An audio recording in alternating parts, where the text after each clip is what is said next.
Hey everybody, Dr. Joe's in the house on this hot Wednesday evening. Hope you're fine wherever you are. Got another great session lined up.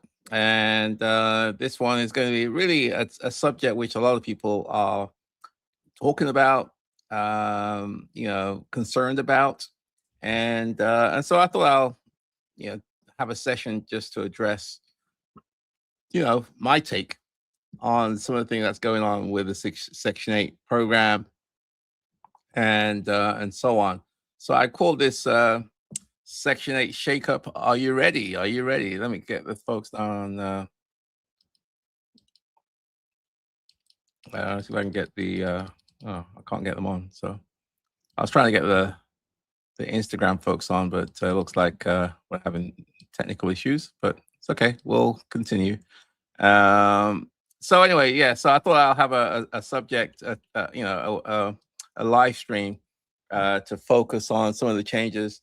As we know, budget cuts are taking place across the U.S. government and the federal government, that is, and HUD and the Section 8 program is by all means not immune to those changes, and especially the funding cuts. And so a lot of housing authorities are having to, do more with less, or do the same with the same. Well, do the same with less, and so they have to juggle things around. I'm in the Washington D.C. area, and the D.C. Housing Authority is not immune to that. In fact, we had a session about a month or two ago where they were talking about some of the impacts of the changes, and so I'm assuming that wherever you are across the country, your housing authority is probably wrestling with the same issues as well. So that's the focus of today. And Section 8 shakeup, are you ready? And I suppose the question is, what if the biggest threat to your rental income stream wasn't your tenants? No. The economy or rising interest rates, but changes within the Section 8 program that you never saw coming. And so my goal is for you not to be, you know, hit, sort of shocked or, hit by a curveball per se, but to be ready to understand what's going on and so on. So many residential real estate investors, we spent many years analyzing deals, renovating properties, financing acquisitions, managing tenants. Yeah, a lot of us don't spend enough time understanding the program, because the Section 8 program is a very, very reliable. It's probably one of the most reliable, consistent sources of rental income around.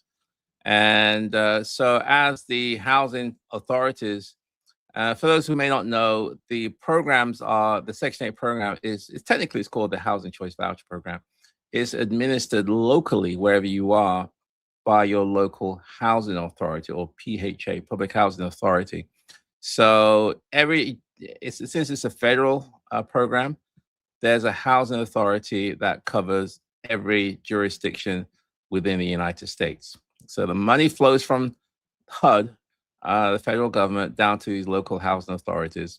So these housing authorities, they're getting pressured.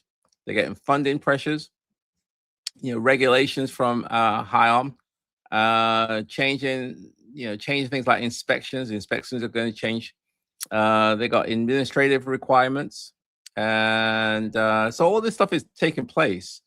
And so we or you or I, as landlords, we need to, we can't be oblivious to this thing. We have to understand and keep track of what's going on, because it's going to affect you directly or indirectly through payments, failed inspections, extended vacancies, compliance issues, and also unnecessary frustrations. I mean, it's bad enough now, but believe me, it's going to get worse.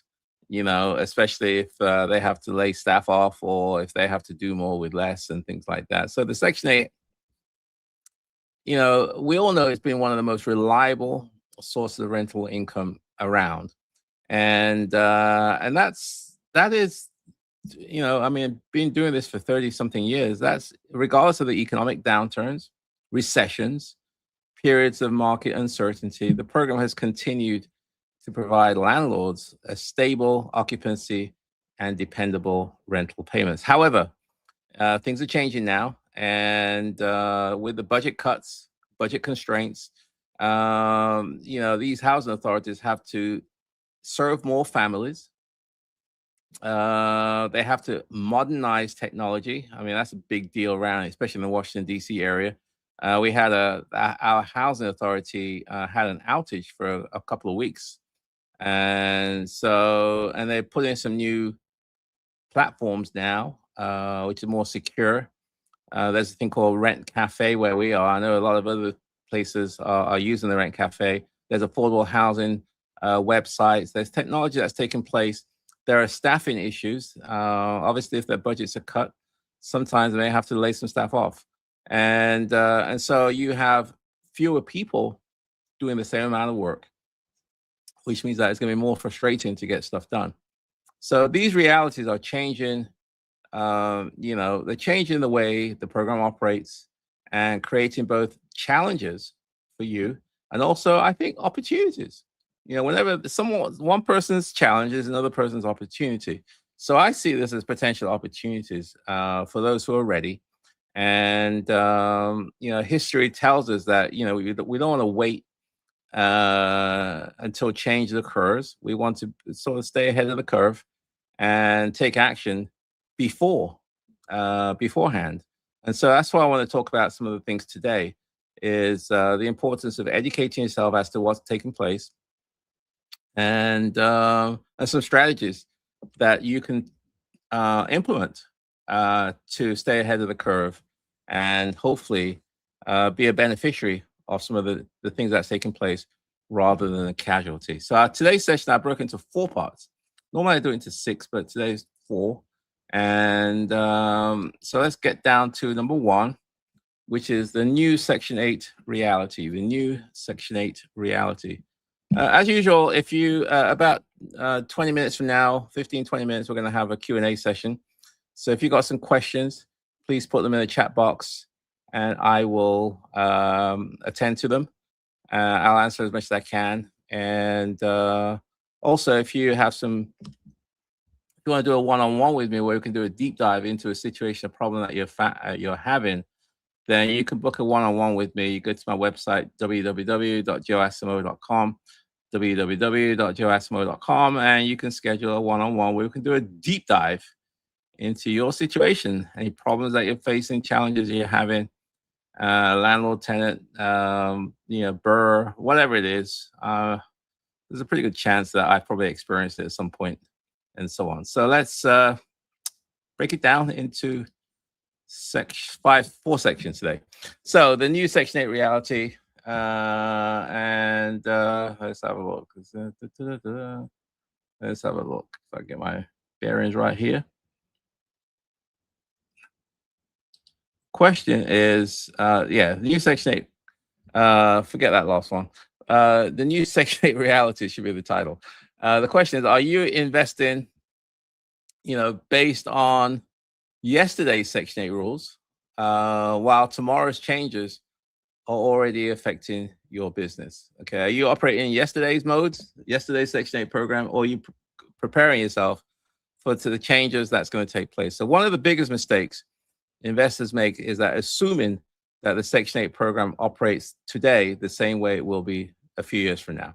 So how things were done a few years ago is different. There are different policy requirements. There are processes which are different. And so you have to stay ahead of the curve. So while the mission of providing affordable housing, remains unchanged, that hasn't changed. The function of the housing authority or the Section 8 program has not changed at all. But the administration of the programs continue to evolve over time. HUD guidance changes. Housing authority procedures are updated. Inspection standards evolve. Technology improves. And documentation requirements become more sophisticated. So investors who continue relying on the old way, outdated information, often find themselves frustrated. Payments are delayed. unexpected inspection failures, and administrative requirements that they never anticipated. Whereas successful investors, hopefully like you and I, understand that learning about Section 8 is not a one and done, one time event. It's an ongoing process. And so across, and a major driver today, as I said before, changes are financial pressures that is starting from the federal level.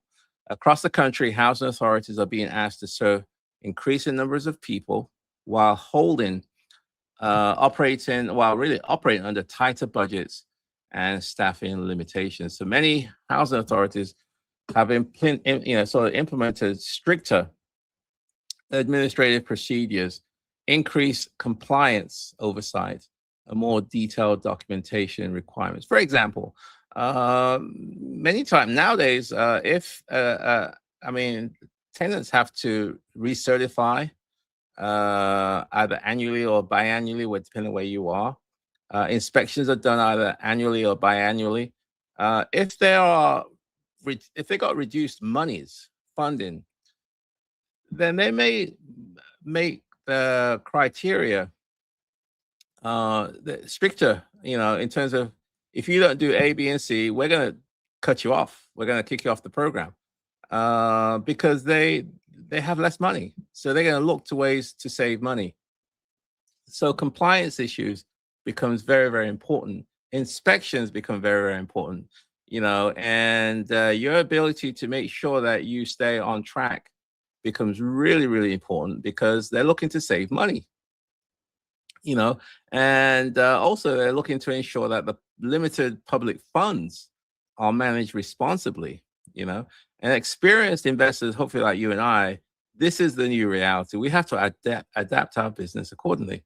So rather than reacting to the changes after problems occur, we're more proactive. We monitor policy changes.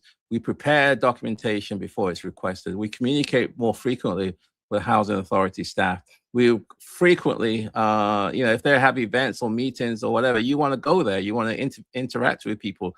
You need to get to know them, the players within the housing authority. You need to establish good relationship with your tenants, so that way you don't have the turnover issues because, there's fewer people looking. And therefore, if there are fewer people looking, if you have a vacancy, it may take you longer to fill that vacancy. And so the old days of, well, let me just do what I've got to do. No, you have to be a lot more, I think, strategic in being able to, operate in this new environment. So communication with your tenants, maintain your properties, so that way you don't fail inspections, and throughout the whole year. So we recognize that, we can't control what's going on at the federal level, policies and, and so on, but we operate our own business and we do have control over our respective business. So we have to have a proactive mindset, and so hopefully, we're okay. Unfortunately, less prepared landlords, the ones that are a bit more inexperienced, often blame the Section 8 program, for the problem. They blame the program, where in fact, maybe they could have done some things to be better organized and also to plan accordingly. Incomplete paperwork, missed deadlines, deferred maintenance, poor communications. These all, contribute to delayed payments and failed inspections. So the investors who consistently succeed, who recognize that adapting to change is simply part of operating a professional rental business. They embrace continuous learning, improve their systems, and position themselves to benefit regardless of how the program evolves. I mean, over the years, there's been so many changes in just the administration and operations of the Section 8 program compared to when I first started. And, some of the changes are very positive. Some of the changes, well, it is what it is. But but it's always constantly evolving. But the fundamental mission has not changed, which is to provide affordable housing to families that, that are part of the program. Okay, so that's number one, which is sort of the new Section 8 reality. Let's go to number two, 2 of 4, which is when budgets shrink, smart investors adapt. When budgets shrink, smart investors adapt. Okay, so budgets are shrinking. And so hopefully you are a smart investor. So you have to adapt. So the question is, could housing authority budget cuts become your greatest competitive advantage or the biggest hidden threat to your portfolio? It's a double-edged sword. Changes are taking place, and you could use it to your advantage, or it could be used to wipe you out. Which one is it? Well, many investors hear the words budget cuts and immediately assume the worst. While reduced funding certainly creates challenges, it doesn't necessarily mean Section 8 investing becomes less attractive. It doesn't. Instead, it just means that we have to change. We have to change us to the operating environment that we're in. Housing authorities across the country are being asked to administer complex processes with fewer financial resources, as I mentioned before. This often leads to longer processing time. Stuff is going to take longer. If they've got fewer people, let's just say that what used to take place in a week with one person or 2 people, let's just say, if one person is gone because of staffing cuts, now that same task has to be done by one person instead of 2. So it's going to take longer. And this is where the importance of relationships within the organization becomes really, really important. And I'll talk about that later on. But essentially, there are fewer financial resources and limited staffing. So this results in longer processing times, additional documentation requirements, delayed inspections, and greater emphasis on compliance, making sure that all the dots are, or the T's are crossed and the dots are I's. I don't know what the saying goes. Investors who understand these realities are far less likely to become frustrated because we understand this is a new day, because we plan accordingly before the problems occur. Budget constraints also force housing authorities to prioritize efficiency. Agencies are increasingly being, kind of moving into more use of technology, standardized procedures, electronic communications, and stricter documentation requirements.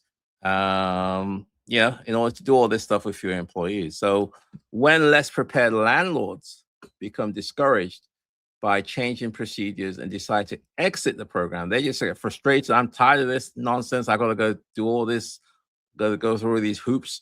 They're out. And so they exit the program. So in their eyes, it's just not worth the hassle of dealing with Section 8. However, therein lies the opportunity, because it's going to be, they're out, which means that those ones who do stay are able to seize the opportunity. Potentially, it could be less competition. However, it may not be less competition because of the fact that when the economy especially goes down, a lot more people are open to Section 8. And so a lot more landlords are becoming open to Section 8 because of the reliability of the income stream and so on. So the nature of competition changes. And the ones who are more agile, the ones who are more able to adapt in this new environment are the ones who are going to be more successful.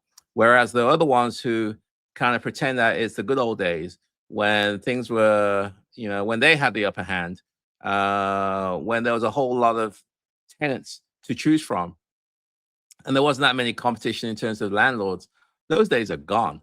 There's fewer tenants because there's fewer people coming to the program, and there's more landlords who want to get in. So your competition changes, your competition increases. So tenants have the upper hand, and they're going to gravitate to the better product. So it's going to take you longer to rent your properties, and because the tenants have more choices. I mean, that's just the way it is. So while others focus on frustration, experienced investors, hopefully like you and I, we focus on solutions. We build stronger systems, we improve communications, we anticipate delays, and continue expanding our portfolios while others hesitate. So perhaps the greatest lesson successful, investors like you and I hopefully have learned is that budget cuts do not eliminate demand for affordable housing. Just because the budgets are cut doesn't mean that there's still not a need for affordable housing. There is a need, and that need is growing more and more each day. In many communities, the need for quality rental housing actually continues to grow. Families still need homes. Voucher holders still need responsible landlords. Responsible landlords. I want to emphasize responsible landlords, not the slumlords. But slumlords, a lot of them are going to get wiped out during the downturns because they got a product that they don't nobody wants. Investors who remain committed to providing quality housing while adapting to changing environments or requirements, we're the ones who are going to succeed. We're going to build our reputation with the housing authorities, and we're going to position ourselves for long-term success. So, yeah, I mean, there are winners and losers during these cycles, and hopefully, the goal is that you are going to be a winner. And these are some of the things, the realities of the new environment is that when budgets shrink, yeah, I don't want to say it, but it's just there are winners and losers, and hopefully, you're going to be on the winning side. Okay, let's go to number 3. Again, if you got some questions, please put them in the chat box, and I'll get to you in about 5-10 minutes from now. Let's go to number 3. Cash flow depends on more than just collecting rent. Okay, cash flow depends on more than just collecting rent. It's not just about collecting rent. There's a lot more to it. So the question is, could poor administrative habits be costing you more than the vacancies ever will? Okay. Your habits, your administrative habits, your processes, your systems could be costing you a lot more money and than possibly vacancies. So many investors assume that once a tenant moves in, the hard work is over. Hey, I'm done. I've got a tenant in there. Just wait for the money to come through. No. In reality, the administrative side of Section 8 often determines whether cash flow remains consistent throughout the tenancy. They've still got to do annual recertifications. Hopefully, you can request a rent increase. Hopefully, your tenants are going to renew their leases. Hopefully, you'll pass your inspections. Hopefully, you'll submit required documentation when needed, and hopefully, you're going to communicate with your housing authorities. Because all these things are critical in maintaining uninterrupted rental income. Okay, so missing a deadline or failing to submit complete documentation, it really can delay payments that may otherwise have continued without interruptions. Successful landlords, hopefully like you and I, approach administration with the same discipline we use when analyzing investment properties. We maintain organized digital files, hopefully. I use a lot of, everything's electronic now. Google Drives, Dropbox files, and calendar important deadlines, whether it be recertification, rent increases, inspections, tenants' birthdays, and we establish systems to ensure no required action is overlooked. Rather than relying on memory, we rely on processes. This systematic approach minimizes errors and allows us to spend more time growing our portfolio instead of resolving preventable administrative problems. We're going to leverage technology, and especially nowadays with AI. AI is unbelievable what you can do. I mean, I'm into AI. I'm all in. And using it quite extensively within my real estate business, especially on the management side and on the insights that you can do once you get quality data. Maybe I'll have a session on how to use AI to improve our rental business, especially for Section 8 landlords and investors. Maybe I'll do a session on that one. It's fascinating. I use Claude, which is Anthropic, a lot, and also to a certain extent I use ChatGPT, but I prefer Claude by Anthropic. It's much better, especially the some of the features there and so on. But that's a whole nother discussion. Anyway, so the idea is that these systematic processes reduces errors and reduces preventable administrative problems. So many unsuccessful investors unknowingly create their own cash flow problems. They forget about rent increases. They don't submit rent increases on time. They submit it late, and if it's late, it may get rejected. Annual inspections, they're forgotten until the last minute. Required documentations are incomplete.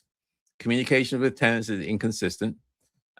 These all small errors or mistakes, they snowball. They add up into delayed payments, frustrated tenants, and unnecessary stress. So while none of these issues alone may threaten a portfolio, collectively they can significantly reduce profitability over time. So professional landlords understand the predictable cash flow. It's all about predictable cash flow. It depends on operational excellence. It's all about operations, making sure your operations are in, make sure you have procedures, you have systems in place to collect rent, to advertise, to screen, to select, to manage, to maintain, all those things are processes. Every administrative task completed correctly contributes to a smoother business, and every missed deadline creates unnecessary risk. So investors who develop efficient systems protect not only their income, but also their peace of mind. And believe me, there's a lot to be said for peace of mind. That's one thing I'm learning as I go through life. Peace of mind is worth a lot, It's a lot, sure is. Stress is just not worth the hassle. It's always cracked up to be. And problems are not always, great. Yeah, nowadays I like to avoid problems rather than trying to focus on fixing problems. I just want to avoid them. And the biggest problems, unfortunately, are human problems, which are primarily tenant related and so on. Anyway, so enter your questions in the chat box and I'll get to them in about 5 minutes or so. And if you want to book a one-on-one with me, go to my website, www.joeasimo.com, www.joeasimo.com. And we can do a one-on-one where we can do a deep dive into whatever situation and whatever problems you're experiencing as it pertains to real estate investing. Finally, step 4, part 4, I suppose, relationships can become your greatest competitive advantage. Relationships can become your greatest competitive advantage. So what do I mean by that? Well, the question is, do housing authorities view you as a trusted housing partner or simply another landlord? Do they know you? Do they trust you? Do they like you? Do you have relationships within the housing authority? Because that's absolutely key. And that's a part that a lot of people overlook.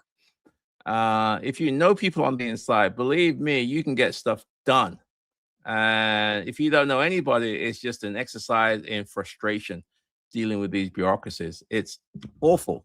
And so on. So one of the most overlooked aspects of successful real estate investing is relationship building. Many landlords only contact housing authority staff when something goes wrong. Successful investors, hopefully like you and I, we take a different approach. We understand that respectful communications, professionalism, and consistency creates trust over time.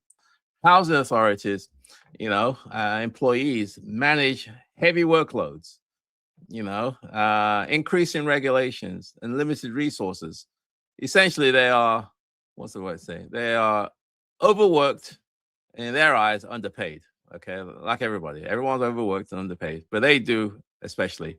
Landlords who demonstrate patience, preparedness, and professionalism often find that working relationships become more productive and solutions are reached more efficiently through relationships. They are. Professional landlords also recognize that relationships extend beyond housing authority staff. Strong relationships with your tenants encourages better communications, faster reporting of maintenance issues, greater cooperation during inspections, and longer tenancy. It's all about relationships, believe me. Relationships with contractors ensure repairs are completed promptly. Relationships with lenders and insurance providers, property managers, and fellow investors strengthen every aspect of your rental business. Another hallmark of successful investors is their willingness to solve problems collaboratively. What do I mean by that? Instead of assigning blame, they ask for constructive questions. They ask constructive questions, seek clarifications, when policies change, and focus on finding solutions, not just, you know, identifying problems all the time. This collaborative mindset not only reduces conflict, but also builds credibility over time. The housing authorities appreciate landlords. Believe me, this is true. Housing authorities appreciate landlords who consistently provide quality housing while working cooperatively to resolve challenges. Ultimately, your reputation becomes one of a landlord's most valuable assets. And I've taken the time to develop relationships down with my local housing authority. It has been invaluable. Even today, just through a relationship, we're able to get the ball rolling. Now we have an inspection scheduled, which with as part of the process, which was just taking forever. But because hopefully we got somebody on, who was able to help us, we're able to get it done a lot faster and scheduled. So, it becomes easier to operate your business because trust has always been established with everyone involved. So, that's relationships. It's key. A lot of people overlook that.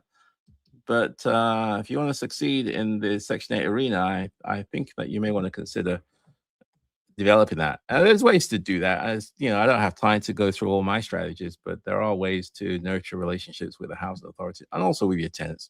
So in conclusion, the Section 8 program continues to offer residential real estate investors one of the most dependable opportunities to generate long-term rental income while providing quality housing to families who need it most. Okay, although today's operating environment is changing, those changes should not be viewed as reasons to avoid the program. No, it's a great program. Rather, they should be used, they should serve as reminders that successful investing requires continuous learning, adaptation, and professional management. Investors who understand how housing authorities are evolving can position themselves to reduce risk, improve efficiency, and maintain stable cash flow, even during periods of uncertainty. Well, the common thread among successful investors is not that they avoided challenges. No, it's instead they anticipated them, prepared for them, and developed systems that allowed them to respond effectively. Whether it was staying current on policy changes, preparing thoroughly for inspections, improving administrative process, or building stronger relationships with housing authority staff, these investors, you and I, hopefully, consistently demonstrate that preparation is one of the most valuable investments they can make. The future of Section 8 investing will undoubtedly include additional changes. Funding priorities will shift. Regulations will evolve. Housing authorities will continue to adapt to meet the demands of an increasingly complex housing environment. However, one thing is unlikely to change: the ongoing need for responsible landlords, hopefully like you and I, to provide safe, well-maintained housing and operate their businesses with professionalism and integrity. Well, investors who embrace that responsibility will continue to find opportunities to grow their portfolios and build lasting wealth. That, my friends, is today's session. Hopefully that was helpful. Change is coming. Change will not stop. We need to adapt accordingly and so on. So again, if you got some questions, please put them in the chat box. I'll get to you in a second. And if you want to shoot me an email, you can shoot me an email at joe@joeasamoah.com, joe@joeasamoah.com. And if you want to book a one-on-one with me, where we can do a deep dive into a situation that you may have, an urgency, questions, please go to my website, www.joeasamoah.com, and then we can schedule a time. So that is it for the education. Let me just take a couple questions here. Let me see what we got.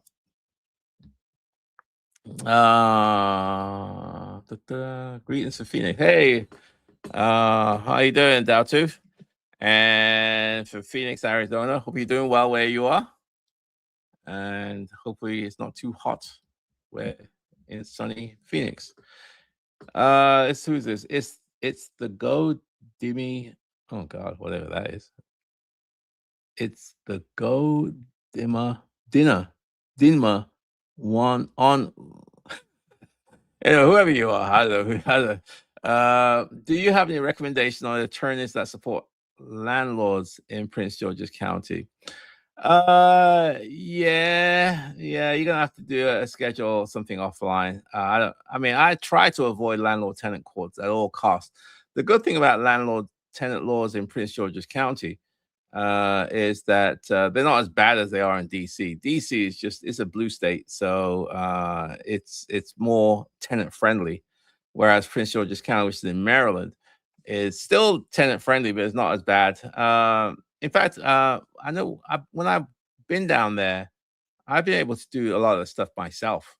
So I don't know what your situation is, if it's something that you can do, or whether it's something that you do require an attorney. But if you call me, I will. If you send me an email, uh, I can, maybe refer a couple of people. Or the best thing to do is just go down to landlord tenant court. Just go down there. I think they're open every day especially during the mornings and afternoons. Go down there, and you'll see attorneys there. And so you go there, listen in. If there's an attorney that you like, then I would approach them with your situation, and maybe they can give you some suggestions on whether they'll take on your case or your situation or whatever. But you can learn a lot by just going to the landlord tenant law court, sitting in the back of the room, or well, preferably the front of the room, and you hear other people's cases, and you can learn what I called the results of failed relationships. And hopefully, you don't make the same mistakes that other landlords have made. You can learn from other people's mistakes, so you don't have to make them. Okay, let's have a look. It's the same. It's I don't know what's your name here. It's the Go Dimmy on. I don't know what that is. I've submitted. What have you submitted? Uh, yeah, you're gonna have to explain to me what the issue is. But yeah, you can either shoot me an email, or you can go to landlord tenant court and sit in the back. Uh, okay, let's have a look. Who's next? Tally Teasy. Hey there, Dr. Joe. How you doing? Hope you're doing well. Tally Teasy, let's have a look at your question. Do you think it still makes sense to consider Section 8 rentals with all the shakeup, term limited restrictions, and reduced rents? The housing authority is paying less than they used to. Do I think it still makes sense? Absolutely. I mean, change is always, will occur. That's not going to change. I think you can adapt. The reason why I like Section 8 is because there are a lot of good families out there who have a Section 8 voucher. And if you can screen to get one of those families, I call them tier one families, diamond tenants. If you can get those families, then they take care of your house. They're pleasant to deal with. They're no drama. And what more important is that they stay a long time. So, I would select a voucher holder any day. Well, sorry, let me clarify that. I will select a tier one voucher holder any day. Now, I'm not a great fan of tier Z voucher holders. That's just stress, strain, hassle, no peace of mind, frustration if you go there. So I'll only do Section 8 with tier one tenants only. That's it. If my pool of tenants did not include tier ones, I'd rather have the place empty. It's just not worth the hassle. So yeah, that's me. So I think it does make sense. Um, you know, there's a shakeup. There are budget cuts. This happens all the time. I've seen enough of these cycles. But there are landlords who are going to be successful regardless. And what I think is that your goal is to be one of those landlords, ones that will be able to survive, adapt, um, be successful during these sort of turbulent times. And I think you can do that, especially if you have the right systems, processes, and relationships in. So I'm a great believer in the program. Um, I've been through lots of different administrations where they said they're going to cut budgets, they're going to do this, they're going to do that, but the fundamental thing doesn't change. There's still a need out there. Um, it's the largest rental assistance program out there. It serves over 2 million people. It's been around since 1930. It's, I think, $30 billion worth of funding. It's the largest program out there, and there's going to be people who are going to be successful, and there are people who don't want to be a part of it. That's okay. If you depending what jurisdiction you're in, some jurisdictions it's illegal to refuse not to or to not rent to voucher holders or source of income and so on. So the environment's changing, but there are winners and there are losers. My goal is to help you become a winner because once you're a winner, it's a great program, in my opinion, anyway. Okay, Colette Clemens. How should one navigate new vouchers not being issued while wanting to grow their Section 8 portfolio? That's a good question. How should one navigate new vouchers not being issued? So what she's saying is that they are cutting funds, as I mentioned before. So they're not issuing new vouchers, which means that if you're not in the program, you're not going to get a voucher. And in fact, they're looking to reduce the number of people on the program. So they're going to make some policy changes to reduce the number of people in the program. They're not going to have rent increases and so forth and so on. Anyway, so what does that mean? What it means is that the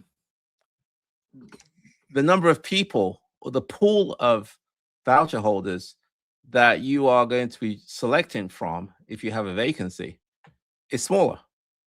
Okay, they're not issuing new vouchers, so there's no more additions to the pool. Okay, so the pool is the pool, if that makes sense. And so therefore, it means that the demand or the supply, demand supply, let's just say the demand from of tenants looking will be the same or go down because there's fewer people. Does that make sense? So, but what happens is that the supply of houses from landlords who want to get in increases. That's what happens during downturns. That people want stable, reliable income streams. So more landlords gravitate to Section 8. So you have more landlords who are looking for fewer tenants. And what does that mean? I said that earlier on. It means that we transition from a landlord environment where the landlord has the upper hand to a new environment where the tenant has the upper hand. Okay, so the tenants have more choices. The tenants can pick and choose where they go, and so what happens is that the people who lose out are those ones who have products that people don't want or there's not a great need for, and especially the locations. If you're not in the right locations or if you're in bad locations, it's going to be really hard to rent your places. Or if you got a house that is not in great condition, it's falling apart, and it looks kind of outdated, you're gonna have a harder time because there are other houses which these tenants can choose from. So, it just means that the nature of competition changes. But those ones who, and what I'm sharing with you is experience, having gone through this so many times. And that's the reason why I do the type of investing that I do. I only buy in certain areas. I only fix them up to a certain way. And I always try to be a great landlord because that allows me to, first of all, not have vacancies. I keep the ones that I have. And secondly, if I do have a vacancy, it's easier to find tenants. And a case in point, I've got a vacancy right now with a property in Washington, and I've received multiple applications.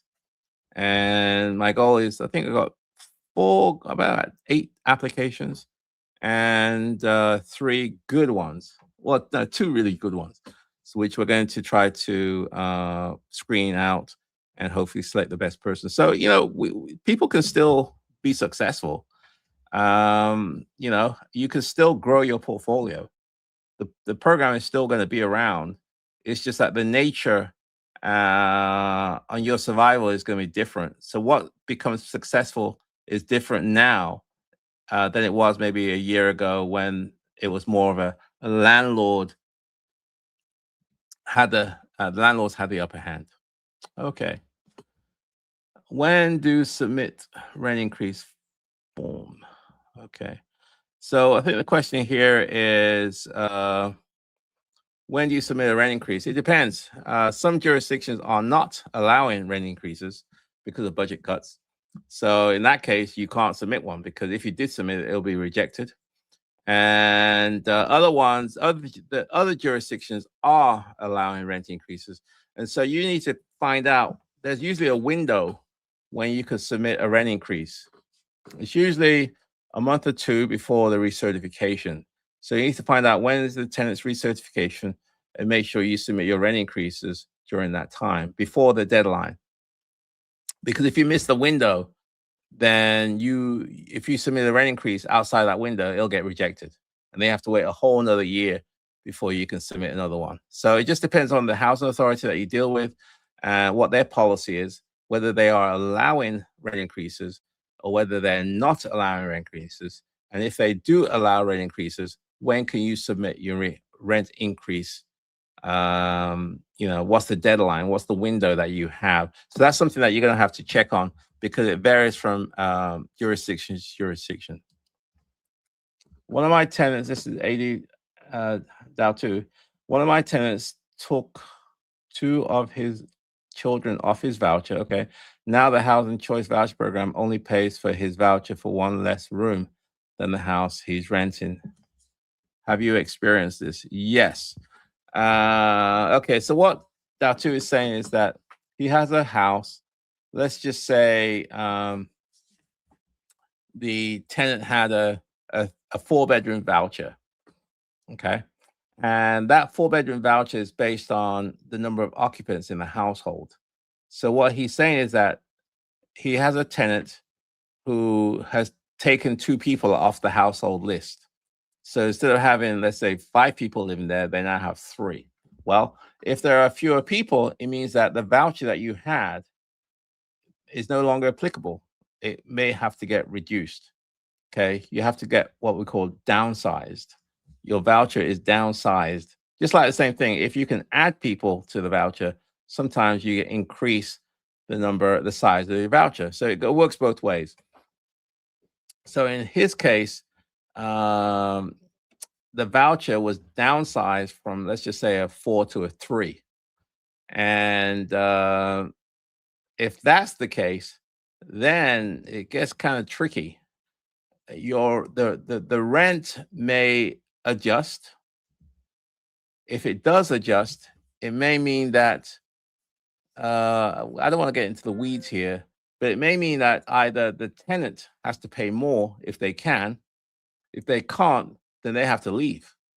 Yeah, I've been through that several times.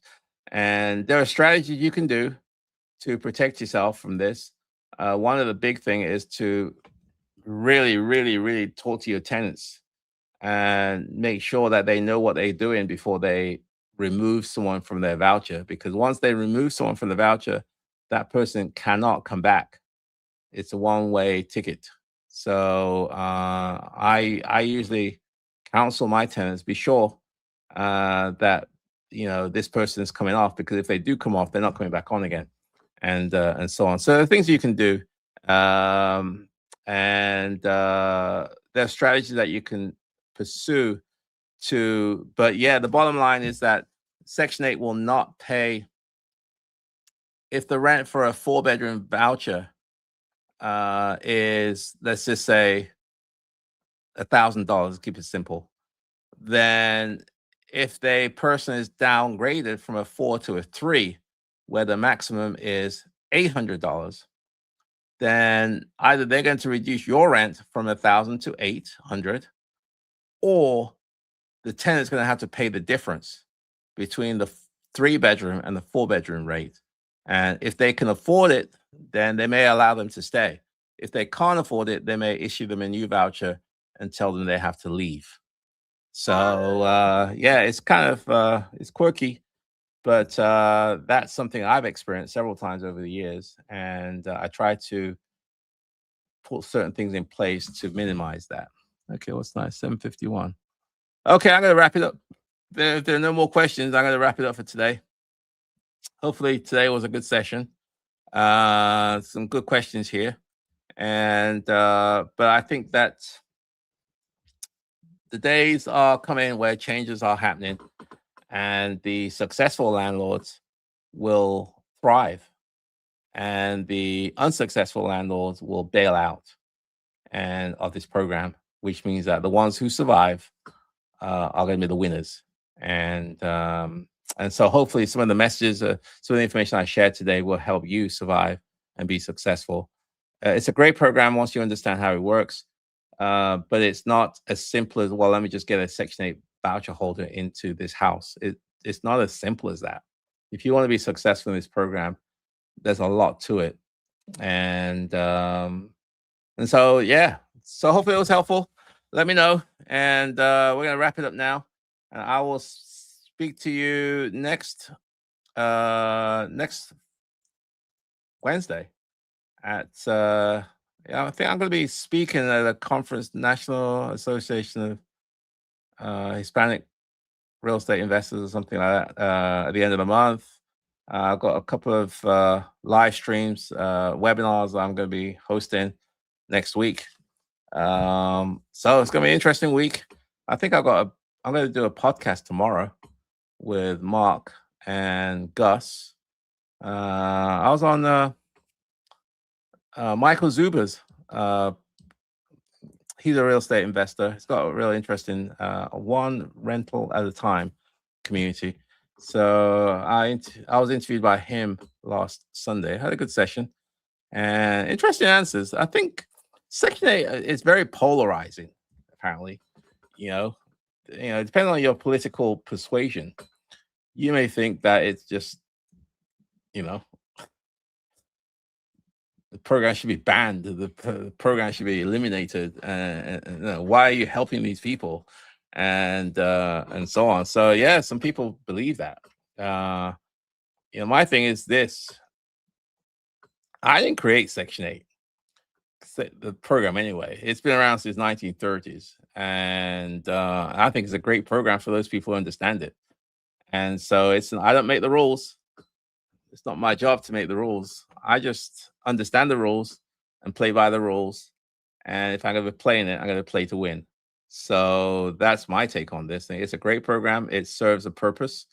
You can make a difference in people's lives. It's a very rewarding experience for me. I mean, it's very fulfilling.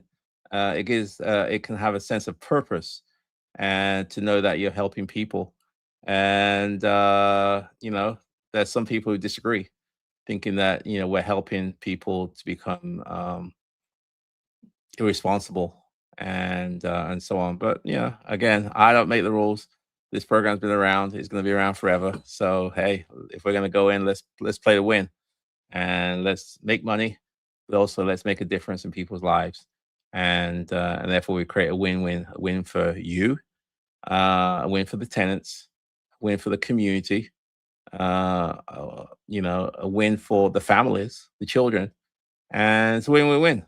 And I think there are no losers if we do this right, and so on. Anyway, that's a whole nother discussion. But that's what I got some comments on Michael Zuber's platform, from people who I suppose just fundamentally disagree with the program from a political standpoint. But that's okay. I mean, we all have our own opinion. Just because someone's on Section 8 doesn't mean that they're a bad person. They're still a human being. The children are still children, and they should be given an opportunity to live in nice houses in a decent neighborhood, and hopefully better themselves, better their family, better the community. That's my take. And if this program didn't exist, these people potentially could be homeless. And what does that? What's the implications of that? having 2 million children on the streets. And I don't think society wants that. But that's a political discussion. And I don't want to go there because it opens a whole nother can of worms. Anyway, my friends, I will see you next. Whoops. I will see you next Wednesday. Have yourself a wonderful week and take care. Bye for now.